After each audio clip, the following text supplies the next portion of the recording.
sammen, og velkommen til vores julekusine-tag. Ja. Og vi vil egentlig, vi har selv lavet det her tag, og I må gerne lave det også.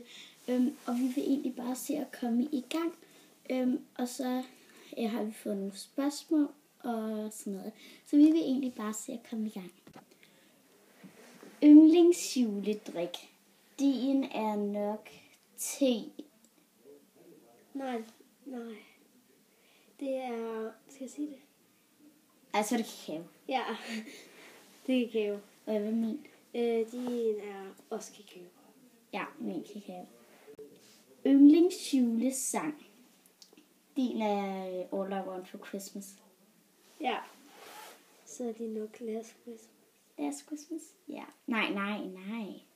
Jeg mente nej. Min er All I Want for Christmas. Den er så god. Nå ja. Okay. Yndlingsjulemad. Vi skal gætte hinandens yndlingsjulemad. Din, der er nok and. Nej, det er flæskesteg. Flæskesteg. Din er nok flæskesteg. Ja, flæskesteg. Yndlingsjulefarve. Din er rød. Din er rød. Ja. Det er den også normalt. Altså. Ja. Og hvad er min? Rød. Ja. Den næste spørgsmål hedder, hvem skal jeg holde jul med? Vi to skal holde jul.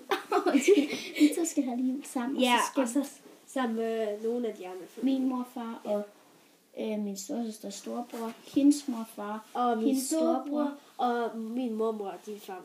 Ja, altså, det er de samme. Nej, det lyder lidt mærkeligt. Det er de samme, ja.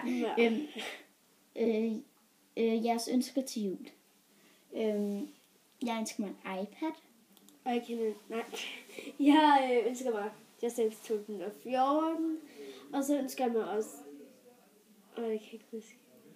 Rasmus Seebach? Ja, Rasmus Seebach CD. Ja. Og så nogle andre ting, som jeg kan huske. Tror I på julemanden?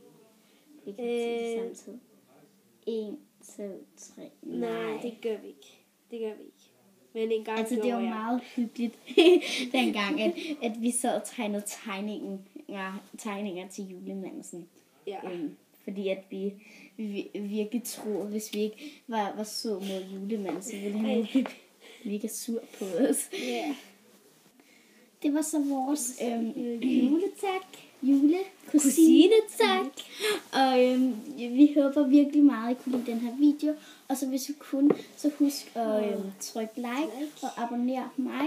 Og så ses vi. Hej hej.